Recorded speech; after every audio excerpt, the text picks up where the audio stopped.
It's an honor for me to join Ambassador Gilmore and his outstanding team from the U.S. mission to the OSCE in representing the United States and Secretary of State Pompeo at this ministerial meeting under the chairmanship of my dear friend Miroslav Lajčák.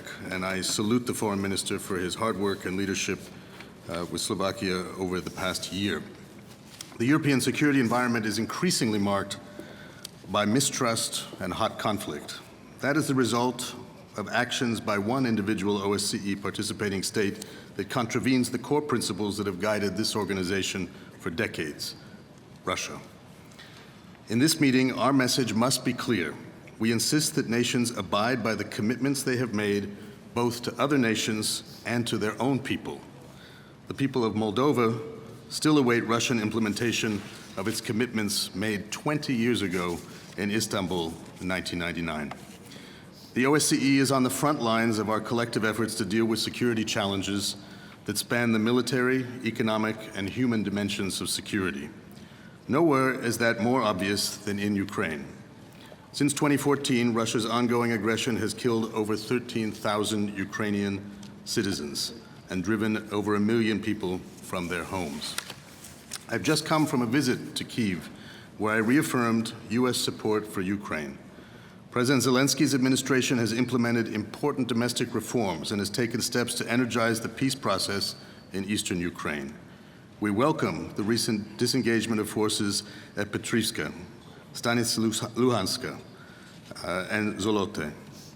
We support the Normandy format summit scheduled for next Monday in Paris, and we are hopeful for positive outcomes that will move closer to restoring Ukraine's sovereignty and territorial integrity. In advance of those talks, we again call on Russia to fulfill its 2014 and 2015 Minsk commitments and halt its unprovoked aggression against a peaceful neighbor. The political aspects of the Minsk agreements and any future accords can only be implemented when security conditions allow. We also encourage all participating states to ensure their support of the OSCE's work in Ukraine that is commensurate with their commitment to peace. It's disappointing the OSCE's Special Monitoring Mission faces daily harassment and restrictions on movement, the vast majority of which occur in Russia-controlled areas. Why, after 5 years of this activity, does Moscow still refuse to direct the forces it arms, trains, and leads, and fights alongside to cease their harassment of the SMN and permit the monitors to fulfill their mandate throughout Ukraine, including Crimea? How can it pretend to be a member in good standing of this organization when it refuses to take basic steps to ensure the monitor's safety? As Secretary of State Mike Pompeo underscored in his July 28 declaration, the United States does not, nor will we ever, recognize Russia's purported annexation of Crimea. Russia continues its military deployments in Transnistria and the occupied regions of Georgia without the consent of the Moldovan or Georgian governments. We need to do more as a community to identify avenues to peace in those countries and in the broader region. Supporting the Minsk Group's efforts to resolve peacefully the Nagorno-Karabakh conflict, which continues to cost lives and stifle the region's aspirations, is consistent with that mission. Our community must confront additional security challenges across the region, including hybrid threats, the rise of homegrown or externally motivated violent extremism, and human dimension threats, such as the resurgence of public expressions and violent acts of anti-Semitism and other forms of religious hatred.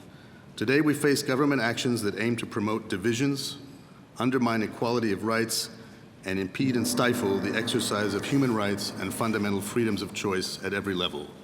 Russia brazenly interferes in the democratic processes of other states and seeks to delegitimize their institutions as it cracks down on civil society actors and peaceful protesters at home.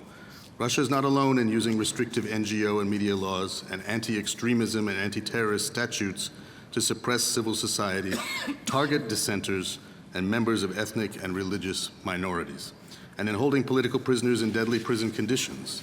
These acts contravene OSCE's foundational principles and threaten the stability of our region.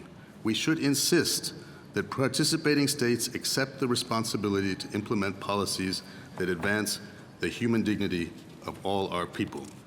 Today, we'd hope to welcome agreement on a Ministerial Council decision recording a shared commitment by all 57 participating states to work together to achieve progress toward a modernized Vienna document by the end of 2020. Alas, Russia, which has attacked its neighbors and is regularly conducting so-called snap exercises to demonstrate its military power, was not prepared to make such a commitment. We do hope Moscow will reconsider. The United States strongly supports the proposal tabled by 32 participating states as a basis for developing such an updated document.